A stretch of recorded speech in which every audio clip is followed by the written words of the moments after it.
I'm doing your great work and I cannot come down. Why should the work stop so I can come down to you? That is a great work from 2,000 years ago in Jerusalem, as discussed in the Bible and the book of Nehemiah. Let's discuss how this continues to affect the region and the U.S. and national security today here on the Great Work Podcast.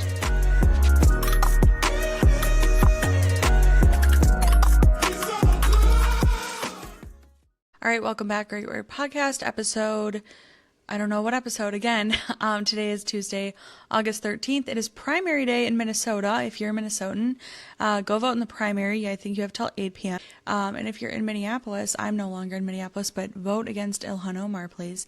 I want to talk a little bit about that race and about the Trump Twitter space last night, a tweet or a TikTok that I made about it that I think is kind of interesting, and kind of go from there.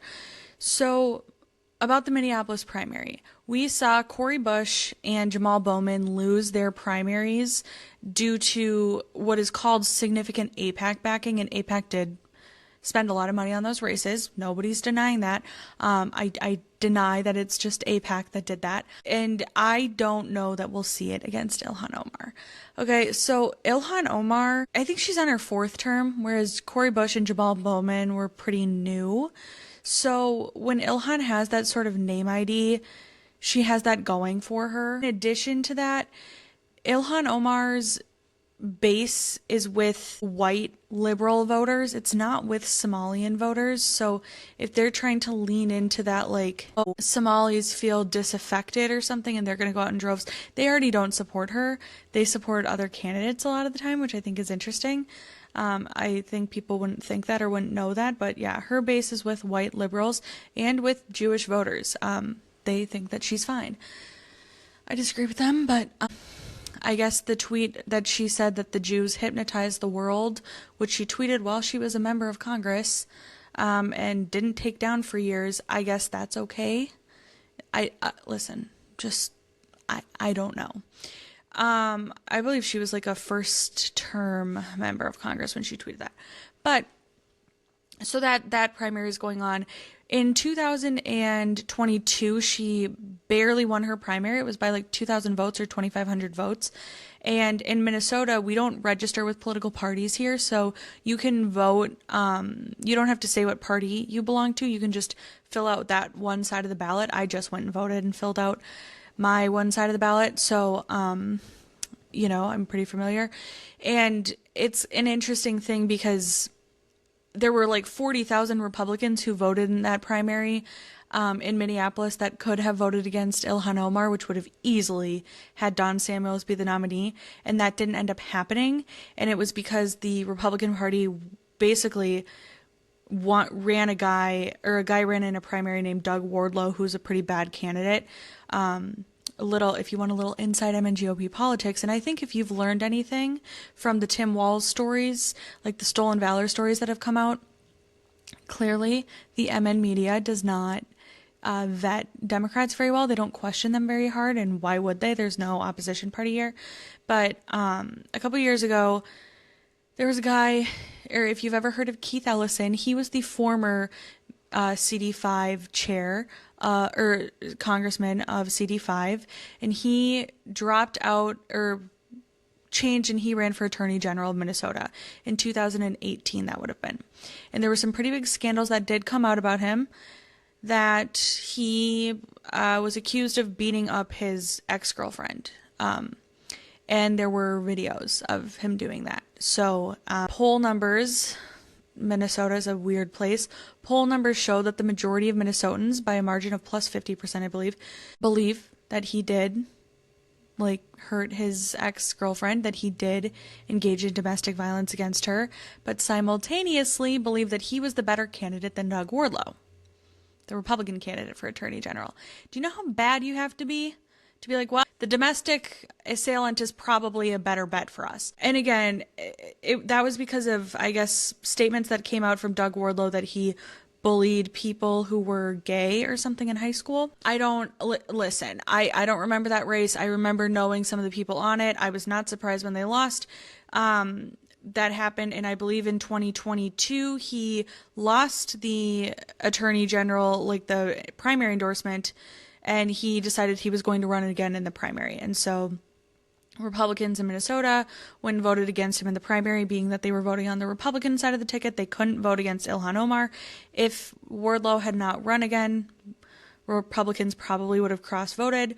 But it was so close, and Ilhan Omar didn't know how. I think they knew it would be close. I didn't think that they thought it would be that close. So I would be surprised if she didn't have a better ground game right now. Another thing that's interesting when you talk about the Republican Party of Minnesota and the Democratic Party of Minnesota, one of the reasons the Dems are so competent here comes down to CD5 organizers. And this is what I've heard from Democrat organizers who work in CD5, which is the Minneapolis district that Ilhan Omar represents. So her staff, majority of her field staff and like Minneapolis-based staff carried over from Keith Ellison. And so he's been what's largely credited as getting the vote out so high, getting such high turnout in the Twin Cities that as the majority of like the rest of the state shifts rightward, they don't have to make up for those votes. Like they already have the votes to give them a cushion in the Twin Cities. If Ilhan lost and all of those people were jobless and not working, that would put Minnesota much more in play. Again, never bet on Minnesota, and I don't think Ilhan's going to lose. But that's kind of an interesting thing too, kind of interesting component. So we'll watch tonight. We'll watch the primary elections. I have no idea what's going to happen, but I would say it's like maybe 50-50, but I'm even more. I think she's less likely than 50% to win, but we'll see. Maybe say a prayer. We saw no response from Iran last night, and more headlines coming out that Iran wants a deal, and then Iran is going to have negotiators at the ceasefire negotiations, but they're not going to be in the room. They're just going to be nearby. And then Hamas isn't sending a delegation. Again, if this is a genocide and they can stop it with a handshake, which no genocide's ever been stopped with a handshake, but whatever. If you can do that, why are they avoiding the ceasefire talks and negotiations? Come on, people. So is Iran ever going to respond? I don't know. And I'm kind of sick of talking about it. If Iran does still respond after we've flexed so much like military muscle in the Middle East, I think that means we have like virtually zero American deterrence to speak of. And I think that's a really sad state for our country that Iran thinks that they can hit all around the region when we have boats parked every which way to Iran, to Yemen, to Lebanon. Face at their proxies, and they think that we're going to park the boats there and do nothing with them. I believe that we might park the boats there and do nothing with them. I've not seen a significant response to the death of 2 U.S. service members and I believe injuries of 7 from a week or two. Was that last week in our base in Iraq? So I don't believe that we would use our military might, so I don't know why the Ayatollah would feel that way, but maybe I'm more skeptical. I don't know. Now I want to get to the Trump Twitter space thing last night with Elon Musk. I was really worried for it. I was like, oh God, because I thought that was such a bad launch when DeSantis did it. So if you don't know, on Twitter you can do these things. It's called a space, and it's kind of like, it's not on video necessarily, but now you can stream video on there. So I don't really know why they started doing that. But it basically, anybody can jump up there or start listening. Anybody can request up, and you can basically listen to people talk. It's kind of like radio, but on Twitter or X. Elon Musk, I think, is still a pretty big name, although I think he's kind of lost his luster. When he started tweeting like quasi-conservative things, it was like, oh my God, like there's one of us. And now I think that people are kind of used to him saying that stuff. So I wonder if it has the same effect. And then but they announced that they were going to do that. So Trump, obviously, he was taking the last few weeks off. And now that I look back at that, I think it was strategic that they did that. I think the campaign had JD Vance out. He did a really good job on those Sunday interviews. He will never do those again, right? Because he did such a good job. They're not going to have him back. So JD Vance isn't going to do that again. They're not going to let him do that. But now that we've seen that happen or that go down, it's been announced. I think some polls have come out that are showing that Kamala's pretty much even. There are outlier polls like Rasmussen and Trafalgar, which have Trump up 4 in a lot of swing states and down 1 in a couple. Or even there's outliers like Marist and Siena that have Kamala up 5 in swing states. That Marquette poll had her up 9. Like, come on now. Come on out. But I think if you listen to people in the know who have seen internal polls are intended just for the campaign to use them. Sometimes they'll leak them, but really for the campaign to understand where they're at. If you're watching on video, I'm sorry about this. If you look at what the campaigns are saying, like David Axelrod's looking at internal polls, he's saying that they're about even. Van Jones is saying the same. Republican operatives I've seen, like Sean Spicer, are saying the same. I think this is kind of a dead even race. And if Kamala's big bump that she got, her big like push honeymoon period, only got her to even with Trump, it's not a great sign, right? It's not. People are talking about this race as if it's just over and Kamala's only going up. Well, no candidate has ever had just gone straight up from August to November. That's never happened. Historically, in the last few years, people turned to Trump. In both 2016 and 2020, he was down like 8 in the polls in August, and then he like ended up barely losing or barely winning. So we might see that again. And if that is the case, that the tides close for him at the end, he's got a lot less space to make up. So I'm not saying that Trump's going to win. I'm not saying that he's going to lose. I'm not saying that Kamala's going to win or lose. I'm saying that it's a tight race.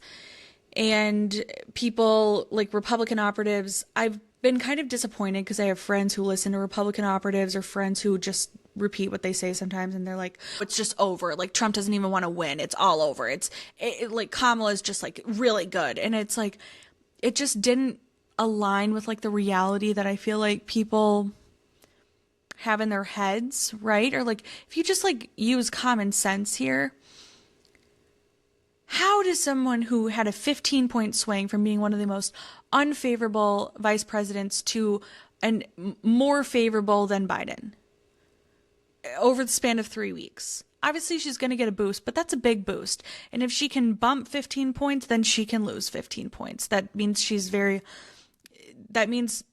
support is fickle there, right? And I've gone through at length on this podcast why I don't necessarily believe all the polls anyways. So there's like that kind of stuff too. But I feel like Trump coming back to Twitter kind of reset the race in a way. Vance had a good interview. I'm starting to see some of the same Democrats who kind of had a problem with Biden once the bad debate performance happened and they were kind of calling on him to drop out because, of course, journalists are like an arm of the Democratic Party. We've started to see a couple of them, Chris Cillizza, Yashar Ali, these people like, oh, she needs to do an interview. She needs to do a press conference. And I was listening to Megyn Kelly. I think she had Emily Jahinsky on, or somebody saying like that she believes that Trump is doing off the record interviews on her plane with journalists, so they feel like that's like enough. They're getting a little bit of access, so they're fine with that. Well, but the American people don't have access to that. I'm sorry, but if this is the most charming second Obama, if this was truly a second Obama, they would be plastering her out everywhere. She's not as likable as Obama. She's just not. That's not even a dig at her. It's a testament to how likable Obama was. They're not going to have another Obama for a while. He was kind of one of a kind. Trump's kind of one of a kind, but less likable, right? I don't know. So I'm starting to see, I think Kamala's likables are like teetering off. She's losing a little bit of favorability. She's pretty much even in most of the non-outlier polls, like the more respectable polls. And we're going to see this race tighten up. And when you get to that Twitter space last night, again, I was really worried about it because when DeSantis did that, I was like, oh my God, this is just the beginning of the end. When DeSantis did that Twitter space, it was like supposed to be his campaign launch. And he had all these tech guys who don't normally talk about politics, but now their whole brand is talking about politics, like David Sachs, who knows nothing about the Russia-Ukraine war. He's like one of the biggest idiots I've ever heard talk about that. That's a story for another day. And I used to want him to be Secretary of State, but man, has he got that conflict wrong. But we started, last night we kind of had, it was technical difficulties once again, and nobody could get into the space. And I was like, oh God, like this is going to be a disaster, because that happened with DeSantis. And then basically when DeSantis started, you could tell he was frustrated and rushed, and he was speaking at like 2.5 times speed. And then there were too many moderators up there, and they were all like very buttoned up and professional. And DeSantis he doesn't have like a calm attitude to him. But with the difference between this is while there were technical difficulties, Trump and Elon, it was like listening to a phone call between the two of them. And I kind of didn't think that it would have any effect on independence, but I posted a video, which I think has like 13,000 views right now on TikTok, and I posted it less than 24 hours ago. I probably got 15 comments on there from people who say that they were independents and are now voting for Trump. I don't know if that's true, or they were leaning RFK, or they really weren't sure. I do think when Trump does interviews like that, or like spaces, whatever you want to call it, I think it opens him up to an audience. I think one of the things that the Dems have not figured out with the media is like when you paint Trump as just like this evil Hitler dictator, and then people finally, like, people are inherently curious at the end of the day. So when they go look at him and try and find him, and then he sounds like he did last night, where at no point did he sound like Hitler or a dictator or anything like that. He did not rail on about January 6th or the lawfare stuff, or he never said he wanted to leave NATO. He was actually talking about how he put Putin more into a corner than Biden did. He was saying that like a lot of Biden policies led to the Ukraine war, which I think I'm 50-50 on. I don't think that Trump's 100% right there. However, there are some, like, it is true that like Trump shut down the Nord Stream pipeline, and like kind of like Putin couldn't have funded the war. Like, it is, all of that is true. So I don't know. I mean, so it was kind of interesting to hear him talk about that, to talk about like, it's funny again when he, and like, he's just funny. Like, again, like when it's like, he's Cheeto Hitler, and then you get to like the first thing Elon opened with, which was the assassination attempt, which was a month ago today.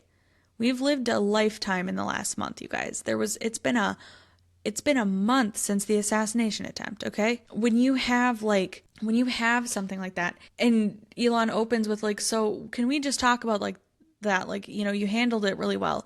And Trump's first answer was, he was like, it was not pleasant to go through. And then he's like, I found out that the ear, it's a very bloody place. And I just laugh because it's funny. Another funny thing is, since nobody could get into the space, they were simultaneously streaming it. And so they were simultaneously streaming. I was listening on the first place I could get into, which was ironically InfoWars, which is, I don't know what that says about me, but it was funny listening to Alex Jones talk about it. Like, I'm not saying I believe any of this stuff, but it was funny because he's like, so that was like during the attack when it was down and nobody could get into the space. And then Elon was saying it was an attack, like a DDoS attack, which I guess is like hackers trying to hack in. That I believe, because Elon, I guess, had tested to have 8 million concurrent listeners earlier in the day. So then just it happens to be at the time that they announced that they would be doing it, there's hackers. Yeah, it's probably an attack and they could get it under control. But Alex Jones is just immediately like, and I called this, and I called this. And then they immediately said that it was the EU. And I'm like, okay. It definitely was not the EU. Some of his commentary was kind of funny. I'm going to go back and listen to it because he's just so out there and all over the place. You're like, how do you get there? Like, it was like, he kept being like, and I'm no technician, but I know that too many people are requesting to go up. And I was like, and that might make sense, right? Like, that's not the craziest thing I've ever heard. And then he dips to like, well, and they built the Vatican City and you can't build buildings like that anymore. And then they go to something else. And I'm like, how do you not have whiplash? Like, I have ADHD. They have the worst ADHD of anybody I've ever heard of or met before, but not that I've met Alex Jones. I don't know. I think that that's a funny tangent of like, so, and then I could get into the space. So I went and listened to the space. If you want to listen to some clips, I downloaded the whole space and then I broke up into clips and I post them all on my Twitter or like X feed. So the thread is posted there. If you just go follow me on X, it's linked in the description of here. You can go listen to all of that. But yeah, I think overall, I think that the space was a good idea. I continue to double down on the fact that I think it's good that Trump is like leaning on non-legacy media. He's leaning into new media. They're inherently more friendly to him. And while Kamala has this honeymoon period, if he wants to actually get his message out, he's got to do it somewhere. It's kind of interesting too, like any other campaign or candidate, if they were like refusing to do interviews and stuff, like Kamala got the cover of Time and she declined the interview for Time. Like, that wouldn't happen. She would be shunned by the media. The media would be covering Trump and Vance 24/7. You know, they're infatuated with her. I don't know. It's kind of a weird standard. I don't know. But we'll see where this goes. I think that it's probably about even. I'm very surprised to hear how many people who were independents changed their mind after last night, but I will caveat that by saying anybody who's an undecided on Trump in 2024 who hears one interview from him and changes their mind, they're going to change their mind 10 more times between now and November. Thing in August is not going to move the needle, in my opinion.